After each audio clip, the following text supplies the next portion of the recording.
हरे कृष्णा। राधे राधे।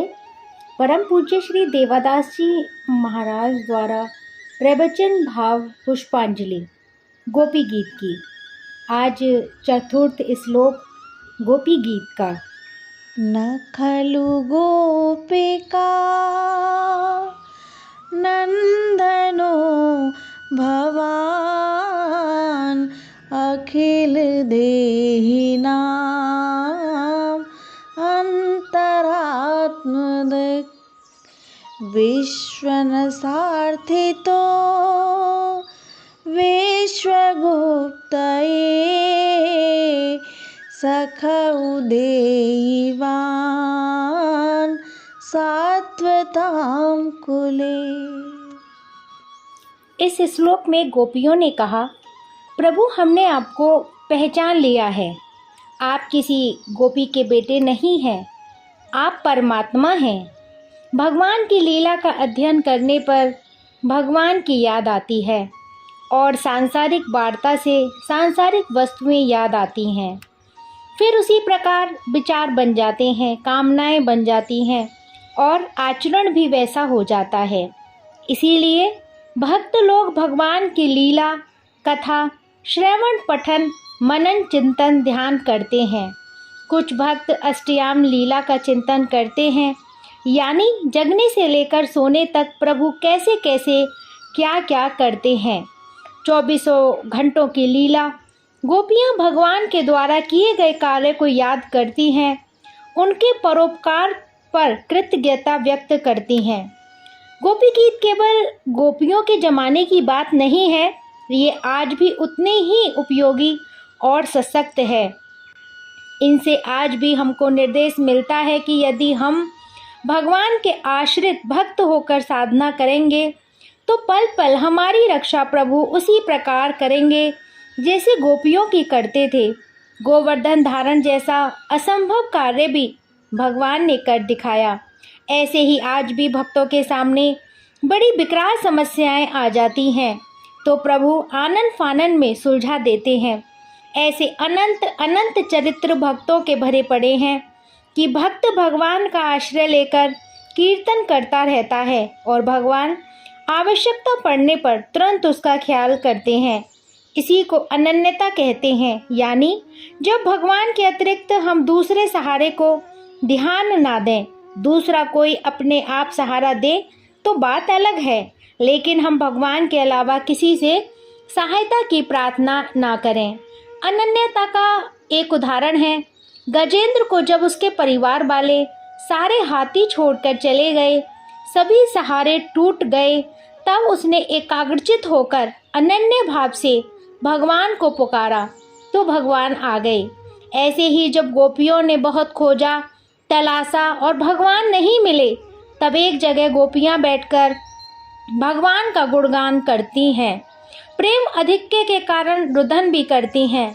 भक्तमाल में कल्याण के भक्त अंक में कई कथाएं भक्तों की मिलती हैं कि कभी कोई भक्त पुकारते हैं तो भगवान कोई रूप धारण करके चले आते हैं। आगरा में त्यागराज नामक एक भक्त प्रतिदिन ब्रह्म मुहूर्त में जाकर जमुना जी का जल भरकर लाते थे। रास्ते में कीर्तन करते रहते थे। एक दिन पानी बरस रहा था, घनघोर अंधेरा था, तब बिजली नहीं थी। यमुना जी कैसे जाएं? तब भगवान मसालची बनकर आ गए थे। इनकी मसाल पानी में भी नहीं भीग रही थी। जब वह लौटे तो मसालची भी लौटे और मंदिर के बगल की गली में चले गए। त्यागराज जी जब मंदिर के अंदर गए तो भगवान के हाथ से तेल की गंध आती हुई प्रतीत हुई। पास जाकर देखा तो भगवान के हाथ में तेल लगा हुआ था। उनको समझते देर नहीं लगी कि स्वयं भगवान ही मसालची बनकर गए थे। नाना रूप धारण करते हैं भगवान भक्तों के लिए, जैसे वह गोपियों के लिए धारण करते हैं। भक्त भी उनकी कृपा का अनुभव करके उनको प्रणाम करते हैं।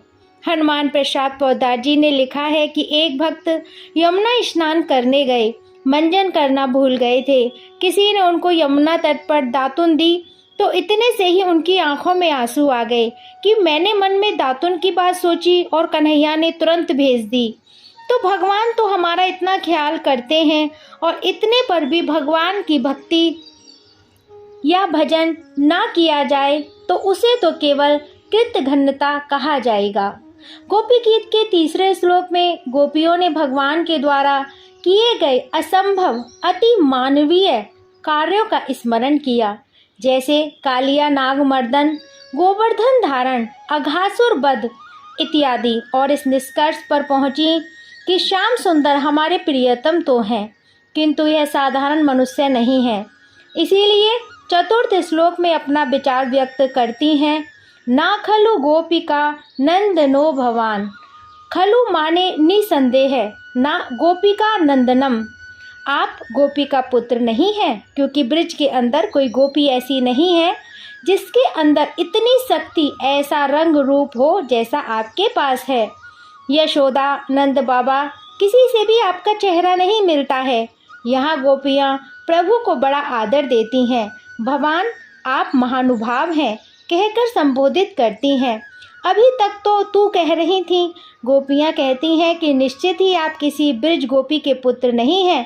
फिर कौन है? अखिल देहि नाम अंतर आत्मद्रग, केवल मनुष्य ही नहीं अपितु अखिल देहधारियों प्राणियों के अंतर आत्मा के दृष्टा हैं। सबको आप देख रहे हैं, ईश्वर हैं आप नारायण हैं आप। किसी गोपी ने पूछा, अरे तू कन्हैया को नारायण ईश्वर बता रही है, भला नारायण यहाँ क्यों आएंगे? तो उसका कारण बताया। विघन सारधितो, विघन अर्थात ब्रह्मा जी की प्रार्थना पर विश्व गुप्त, ये विश्व कल्याण के लिए, विश्व की रक्षा करने के लिए, सख आप हमारे सखा हैं, प्रियतम हैं, भले ही आप अंतरात्मा नारायण हो। उदीयवान आप उदित हुए हैं, जैसे सूर्य उदित होता है, यानी प्रकट हुए हैं। शांतवंतो कुले, सात्विक परिवार में, यदुवंश में, अर्थात ब्रह्मा जी की प्रार्थना पर आप प्रकट हुए हैं यदुवंश में।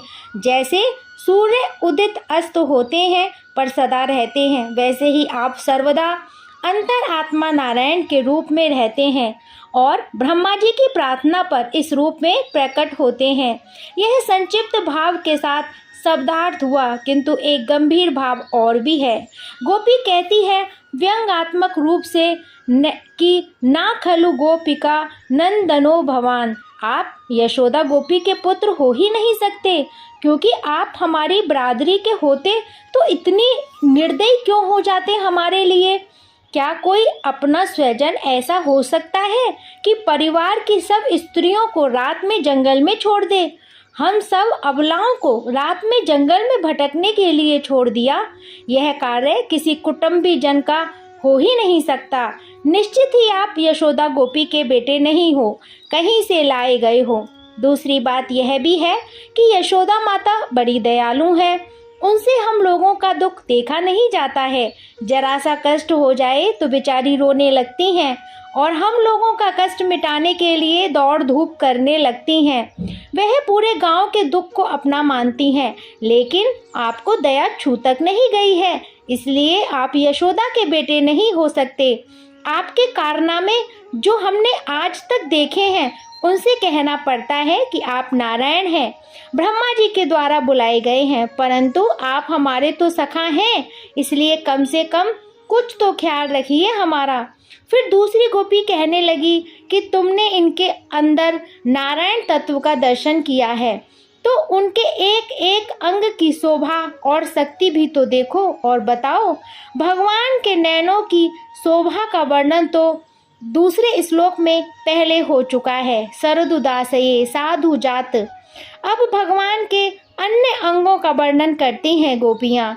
उनके एक एक अंगों की याद आती है उनको, पहले कर कमलों की याद आती है, क्योंकि श्याम सुंदर से गोपियों का जो माधुर्य भाव था, उसके कारण जब गोपियाँ बैठती थीं कृष्ण के साथ एकांत में, तो भगवान के हाथ अपने हाथ में लेकर कभी सेवा करती थीं, कभी दबाती थीं, और जिनके अंदर बहुत माधुर्य भाव होता था, तो उस प्रेम की बेला में वो प्रभु के हाथ को अपने मुख पर रख लेती थीं। तो भगवान के हाथ की दिव्यता को गोपियों ने अनुभव किया है। इसी बात को और पूर्वकृत लीलाओं को स्मरण करके भगवान के करार विंद की दिव्यता को अगले श्लोक में बोल रही हैं। हरे कृष्णा, राधे राधे।